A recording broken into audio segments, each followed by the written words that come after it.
Welcome to the Good Leadership Podcast, where we engage with esteemed thought leaders and explore research-backed strategies and techniques that empower leaders at every level to achieve meaningful results that drive lasting change. So, what we always talk about with communication, we like to kind of flip it because everyone that when we have a communication seminar, a class, a program, they feel like, okay, I need to become a better speaker in some way. And we remind them, first and foremost, to become a better communicator. Perhaps the easiest way to do it is to become a better listener. And so many people struggle with this. And so many people don't even include this as far as their top five to become a better communicator. They just figure it's something that I need to say differently or use different words or a different tone, different vocabulary. But you really identify in the book, there's three P's that impede people from listening well. Perhaps you can go through those and then we're going to unpack some of these great strategies. Absolutely. So listening is critical. If you want to improve communication, you absolutely have to work on listening. It helps you target your messages. It helps you make sure that what you're saying is relevant and salient to your audience. And it makes sure that your response is appropriate. There are lots of barriers to effective listening. The three P's are first physical, noise. Something's just making lots of noise that's distracting. Imagine being at a concert or a sporting event, or for me as I get older, just a restaurant. There's a lot of noise that's in the situation. It makes it hard to listen. But there's also psychological noise, what we are doing in the moment. So as somebody's speaking, we're prejudging, or we're beginning to rehearse, or we're evaluating what we could say. So psychologically, we engage with things that aren't what's being said, and that gets in the way of listening. And then the final P is physiological. What's going on in your body? Maybe you're nervous, maybe you're excited, maybe you're hungry or tired. All of this impedes being present in the moment and listening deeply. Now, you mentioned that the Stanford lecturer and consultant Colin Dobbs gives a useful three-step framework called pace, space, and grace. Perhaps you could unpack that a little bit for our listeners. Yes, Collins is a wonderful person, and I love that you remember pace, space, and grace. So, Collins teaches a class at the business school where I teach, and he teaches something about crucial conversations, and he leverages this idea that applies directly to listening. And he and I talked about it, and with his permission, I use it as a way to teach listening skills. Pace, space, grace. The first thing we have to do in communication to listen better is to slow things down. Life comes at us fast and furiously. There's a lot going on. We've got lots of things competing for our attention. We have to slow down to listen well. In addition to slowing down the pace, we have to give ourselves space, not just physical space, move to a place where you can actually listen and hear, but more importantly, give yourself mental space. Allocate focus and present orientedness to who you are listening to. It's critical to give that attention so you can see the nuance and pay attention to it. And then grace. And grace is really in two ways. One, give yourself permission, grace, to look not just at what is said, but how it is said, where it is said. That might influence your understanding. And also give yourself permission and grace to listen to your intuition that comes up as a result of what you're hearing. So, through pace, space, grace, we can become better listeners, especially if we tackle and address the three P's that impede listening. And I encourage everybody to work on their listening skills. It will make you a better communicator. It will make you better in relationships. And ultimately, it'll allow you to foster better long-term connections. I'm in agreement, and your mindset also matters when you're listening as well. Because if you're like me, which when I listen to some spontaneous situations or communication, whether it's personally, professionally from my wife, I feel like I need to try to solve a problem. So I need to give them advice. So I'm listening, but I'm kind of pseudo listening. I'm staying silent, but I'm getting ready to interject a solution. And what you say, which is so apropos here, is a person with a listening attitude believes, rather than you having the solution, that the person speaking has the solution. You just have to bring it out of that person. Absolutely. My wife and I struggle with this same issue. And my wife, if she were hearing me talk about listening, would come in here and say, I don't know, you still need some practice. But yes, so part of the desire to help people is to help them solve problems. And when we do that prematurely or we do that without full information, it can actually be frustrating. So when we remind ourselves that often the solution to the issues that people bring to us, the challenges that they face, is in their control, and they have full capacity to come up with that solution. Our role is really to be supportive, to ask questions, to reinforce information, to maybe play the foil and challenge some of their presumptions. But ideally, they have the information within them. And something very simple to do is when somebody brings you a problem, you can simply say, "Would you like me to help you solve it?" Or simply listen to you as you think through it. And then you have clear direction on what your role is. If we always assume somebody sharing a problem wants a solution, we might get into trouble. That's a critical distinction to make. Even to ask that, make that explicit upfront so that you're better prepared to interact with them in the right way, in the manner that they feel supported, right? Absolutely. Now, the most counterintuitive part of what I read in the book was you need to structure your spontaneity. Because you give a great example about jazz, right? The best jazz musicians, they improvise, right? But they're not playing whatever notes come to their mind at random. They're improvising within the bounds of preset musical structures. Yeah, the new book and the methodology it teaches has lots of counterintuitive ideas. The first is that you can actually get better at it. Most people think you're either born with the gift of gab or not. But the reality is, we can all get better at it. I've seen it in my own life, my students, the people I coach and teach, absolutely. But the other big one is what you just highlighted, is that you can prepare to be spontaneous. And if we think about it, it actually does make sense. If you've ever played a sport, you do a lot of preparation to be spontaneous in the moment of the game. You do drills and you run plays so that when you're in the moment, you know how to respond. And just like you said, jazz musicians play chord progressions, they practice a lot of ways that things go together so that when they're improvising in the moment, they're going down known pathways.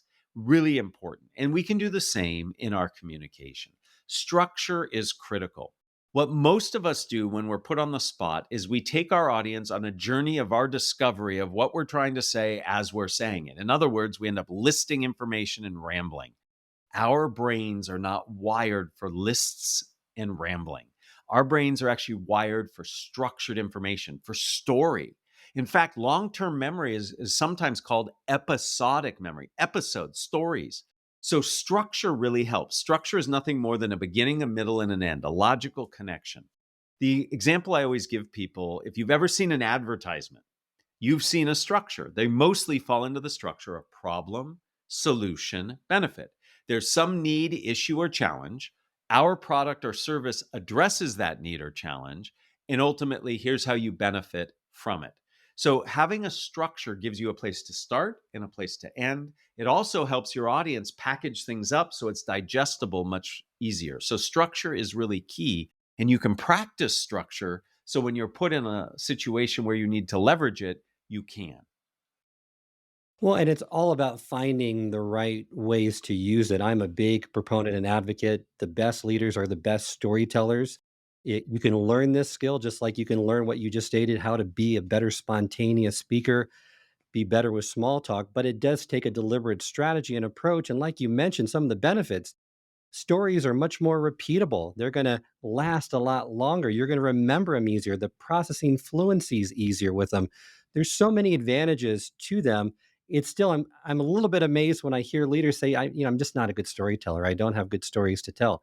Everyone has good stories to tell, and it's a skill that you can build. 100% agree. And I think not just for leaders, but all of us need to be able to think through stories that are important to us and stories that exemplify our beliefs and our values and our vision. And you absolutely can work on them. So you give some great structures on how to plan spontaneous conversations, but you say there's one, the Swiss Army knife of structures. Perhaps you can give us insight into what that is and kind of walk through an example using it. Yes, it's three simple questions: what, so what, now what? These three questions can help you manage so many spontaneous speaking situations. Let me explain how it works. The what is your idea, your product, your service, your update, your feedback. The so what is, why is it important and relevant to the audience you're speaking to? And then finally, the now what is what comes next. Maybe it's, I'd like to take your questions, or let's set up another meeting, or here are the next three steps I need you to take. So, this structure, simply answering those questions, can really help you. Let me give you a couple examples. Imagine you're going to an update meeting and your boss or colleagues say, "So, what's the status of your project?" The what is your status? You walk them through what you've been doing. The so what is why it's important. And then finally, the now what is what are your next steps or what help do you need to get yourself to the next step? Very logical. Imagine we're having a feedback discussion where you ask me, you say, "Hey, Matt, how'd that meeting go?" The what is my feedback. I might say it went great, except when you talked about the implementation plan. You spoke a bit quickly and you didn't give a lot of detail. When you speak quickly, that's the what. When you speak quickly without a lot of detail, people might think you're not as prepared. That's the so what. Next time, I'd love for you to give more detail, like these two examples, and slow down a bit. That's the now what. So, by leveraging this structure in lots of different circumstances, you help yourself because you know where you're starting, you know where you're ending. It connects the ideas together, which makes it easier for your audience. And I'll let you in on a little secret. Every one of my answers has been in this structure. When you ask me a question, I give the answer, I explain why it's important, and then I typically give a way people can practice it or use it.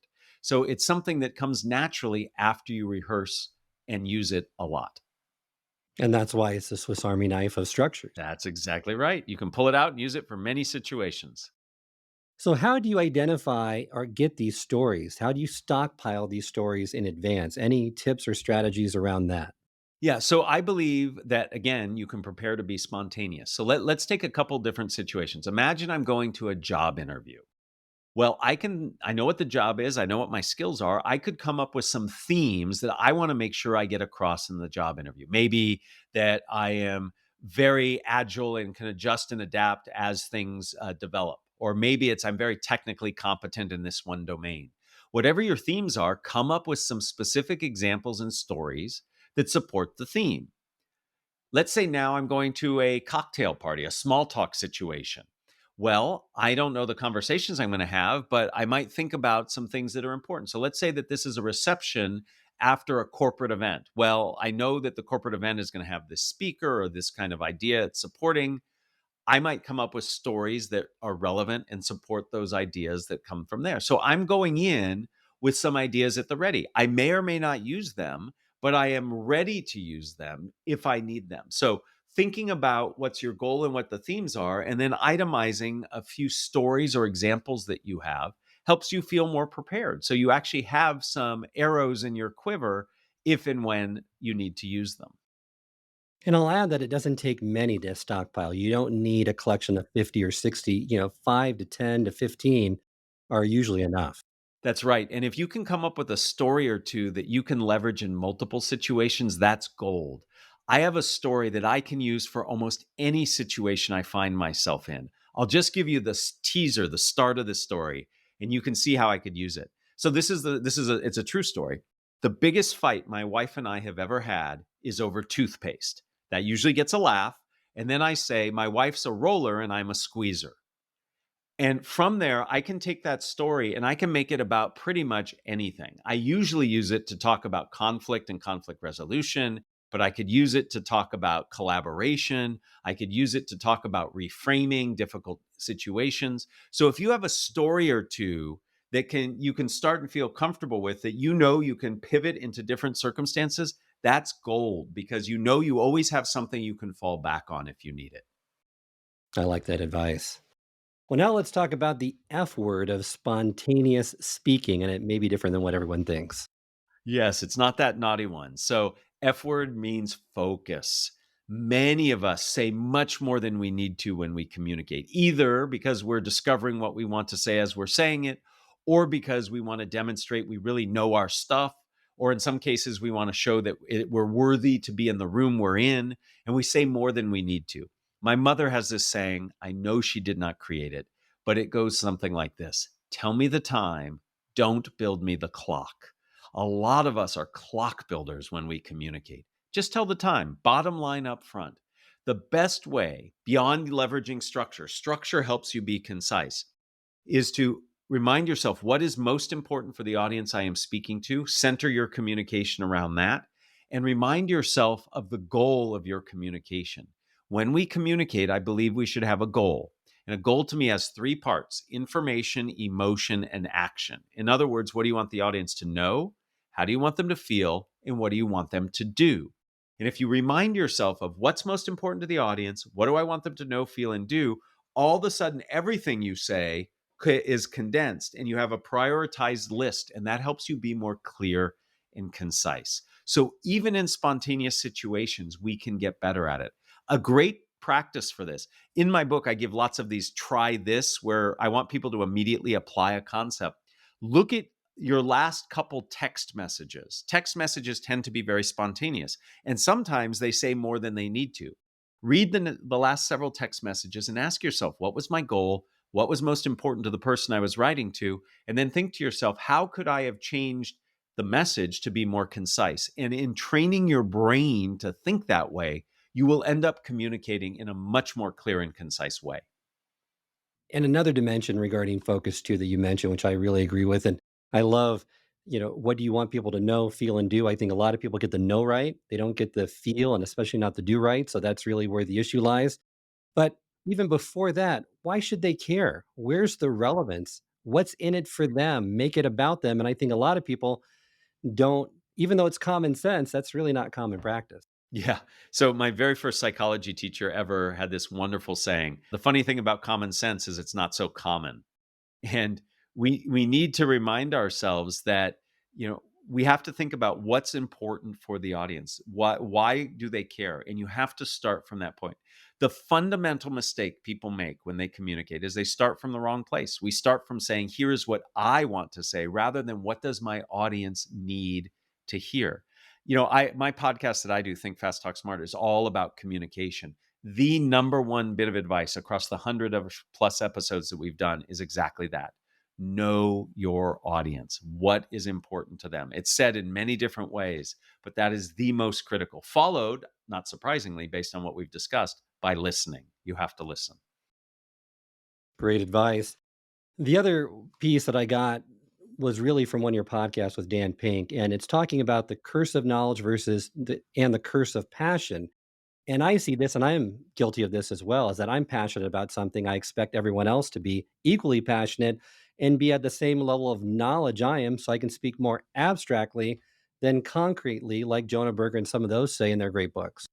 Yeah, and Jonah and Dan are they're great people. It was fun to get to know them. And you're right. We suffer from the curse of knowledge, the curse of passion. And what that means is we end up communicating at the wrong level. We don't make our content accessible. We use a lot of acronyms and jargon and complex terminology, and that gets in the way.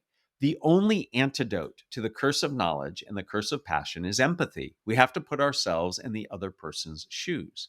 So, what that means is we have to define our terms. We have to avoid using technical language. A colleague of mine, Huggy Rao, and his co author, Bob Sutton, they have this saying that I love. They call it jargon monoxide. It sucks the air right out of the room. And we want to avoid jargon monoxide. We want to make sure we define our terms. If the goal of communication is to make common, jargon, acronyms, and technical information works against that. Now, that doesn't mean we dumb things down. It just means we have to find ways to make it accessible. Maybe we use an analogy. Maybe we tell a story. Maybe we use some kind of visual to help people understand it. But if we can be empathetic and understand the other person's starting place, we will communicate more effectively. When I like what you say when you talk about technology to your family, you employ the grandmother test.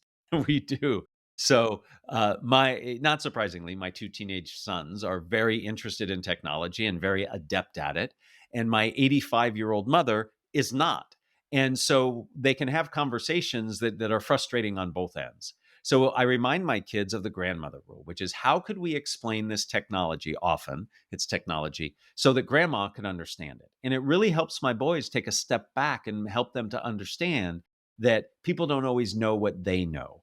And so in my own life, I apply similar rules to what I do. It might not be my mother, but when I go in and teach, I have to remind myself that my MBA students who are taking my class on the first day aren't where they're going to be on the last day. So I have to use different terminology and ideas up front that I might not use on the back end. So we have to be able to do this code switching such that we can make sure our content resonates at the right level at the right time.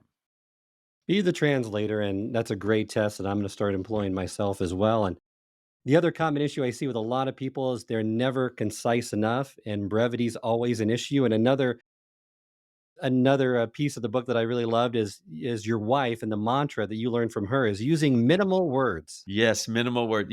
So my wife, unfortunately, is married to a communication professor. So what do you think I do a lot of? I communicate and I lecture. And, with our two teenage boys, she is always saying minimal words. What's the main point? What do you want them to take away? I tend to be a clock builder with my kids. I give them more information than they need. Minimal words. So it's been very helpful to parenting and perhaps other types of relationships. Another great insight that you have in the book too is that when you're thinking about a spontaneous speaking situation, think about how to convey your message in a tweet, which is or an X, I mean, whichever platform you want to call it now. So you stick to that original 140 character limit. Right. So it is much harder to say something concisely than it is to say it in a more verbose fashion. So if you challenge yourself, it can really help. In fact, there are improvisation games that force you to do this. So in an improvisation game, people will literally hold up their fingers and say something in a certain number of words. And then the next person has to say something similar, the same idea, not in the same way, with fewer words. And this is training your brain essentially to prioritize. So when I only have a tweet length, I have to think about what's the most important thing to say for this audience. I don't have all the words to use. So it becomes really, really important. Absolutely.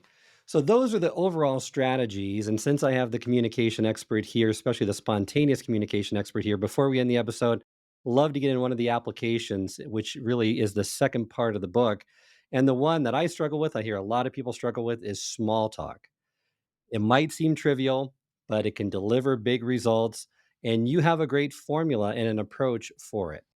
Yes. So the first thing that we need to think about is that small talk has a bad rap. We absolutely need to rebrand small talk. A lot of good things happen during small talk. In fact, I challenge you, Charles, and anybody listening in to think about some of their friends. How did you meet these friends? Probably initially through small talk. Good things happen. The problem is we approach it the wrong way. So I was very fortunate to interview Rachel Greenwald on my podcast. She is a fascinating person. She's a professional matchmaker and an academic. Think about that for a second. And she has this great way of talking about small talk. The goal is to be interested, not interesting. Many of us go in thinking of small talk like a tennis match, where I want to serve something amazing over the net and ace it and score. But that's not how effective small talk works. Small talk is more like that game called hacky sack, where you've got that beanbag, and the goal is to just keep the ball off the ground. And the best way to do that is I need to serve it to you in a way that you can easily get it so you can get it back to me. The best way to do that is to be curious and ask questions. And here's where that what, so what, now what structure can come back to help you. Rather than using it as a way to answer those questions to package information up, just ask those questions. So, Charles, if you and I were in a small talk situation, I can simply say, "Hey, Charles, what brings you here?" And you might tell me why you're here. And I'd say, "Oh, why is that really important to you?" And then you tell me, I say, "Oh, so what are you going to do next?" And so all of a sudden, I just asked you what, so what, now what? And that structure helps me further the conversation along, demonstrates curiosity, and gets us talking about something that is at least interesting to you and hopefully interesting to me. So, small talk can be easily navigated if we see it for what it is. It's an opportunity to connect, to extend, to expand. And when we do that and approach it that way, goodness can follow. Great advice. Let's just talk about two pieces of this small talk conversation. First is how to initiate it, because a lot of small talk begins as how are you and what do you do, which is kind of generic and not that exciting. How would you recommend us change that script when we initiate small talk with someone? Yeah, so we want to avoid what I call doom loops. Hi, how are you? Fine, how are you? Okay, now we're nowhere better off and it's much more awkward. So I recommend having a question or commenting on something in the environment, something in the shared experience. So if we're at a corporate event and there was a keynote, maybe I ask you a question about the keynote. If we're in a room, it's a cocktail party, I might pick something out that's happening in the environment and comment on it. I might say, and this really happened to me. I was walking into a room where I didn't know anybody. There was somebody walking next to me, and I looked around, And most people were dressed in something blue. It wasn't like a uniform, but lots of people had different blues on. I turned to this person. I said, "Did I miss the memo on wearing something blue?" He looked around and said, "Yeah, that's really interesting." And then all of a sudden, we struck up a really fascinating conversation. So, through observation, through curiosity and questioning, you can start. You just want to avoid closed questions that have a yes no answer, that are very trite and heuristic based, like "Hi, how are you?" or "What do you do?" That information can come out later, but get the person talking. It makes everybody more comfortable. Well, how about during the conversation when you're kind of losing interest? And I love the phrase you use, avoid swiping left too soon. So this is a problem with me, and this has been a perennial problem in my life. I have severe FOMO, and so I'm always wondering: is that conversation better over there? Should I be talking to those people? And what I do is I mentally I'm swiping left or right too soon. And you really just need to be present. Now, when you do want to leave a conversation, I would encourage you to use a technique, again, that Rachel Greenwald taught me. And the technique is she calls the white flag approach. And it's not because you're surrendering. It's in auto racing, they wave a white flag to signal the last lap. So everybody knows this is the last lap. So in a conversation, I might simply say, in a few minutes, I'm going to go talk to those people over there. But before I leave, I'd love for you to tell me a little bit more about this. So I'm signaling we're going to end this conversation very shortly. But before I go, I want one more lap around the track and I explain the topic or interest that I have. I love this technique. I use it all the time. It makes it easier for me to exit, and it makes it easier on the other person because they know in a few minutes that you're going to part ways with them. So I encourage you to think about using this technique of signaling leaving before you do, because otherwise, what do we mostly rely on to get out of these conversations? It's biology. I'm hungry, or I'm going to go to the bathroom, or I'm going to go get a drink. Right. And then invariably, what happens is the other person says, "Oh, yeah, I need to go to the bathroom too." And now you're stuck with them for even longer. So the white flag technique, I think, is a beautiful technique to help. Those are some great strategies that I know are going to benefit so many listeners, including myself, in becoming better with small talk. So before we end this episode, love to ask you the questions that you ask at the end of every one of your episodes because I think they're great questions to end this episode on. And the first one, and I won't limit you to a certain number of words, but what is the best communication advice you've ever received? Well, I've already said it. Tell the time, don't build the clock. And the reason I like this is the best example is, again, not only does it reinforce concision, but it has implied in it that you need to tell the right time to the person you're talking to. So you really need to think about who they are and what's important to them. So that is probably the most influential communication advice I've ever received because it's not only reinforcing concision, but it's also focusing on the audience centric nature of communication. Thank you for that. Next one, a communicator that you admire and why. There are so many. So I'm going to pick someone that many of your listeners might not have heard of. Her name is Brittany Packnett. Brittany is a young woman who she started a nonprofit, but she really focuses on confidence building. Now, I focus on confidence building too, but in a very specific domain when it comes to communication. She's talking about confidence in a much broader sense. And I am just so amazed and I marvel at her passion, her energy, the clearness and clarity in her messaging, the way she uses story and detail. I encourage everybody to check out her TED Talk and other talks she has online. Brittany Packnett is somebody that I'm really excited to learn from and to watch. And the final question is, what are the first three ingredients that you would put together in a successful communication recipe? Well, this isn't going to surprise anybody. Listen, be audience centric, and structure. If you listen, you will connect more. If you focus on the needs of the audience, essentially what you hear from them, and then you put your information in a structure, you will have success in any communication, be it planned or spontaneous. Great advice. Thank you so much, Matt, for joining me today on this episode of the Good Leadership Podcast. Remind our listeners how they can learn more about your work and connect with you.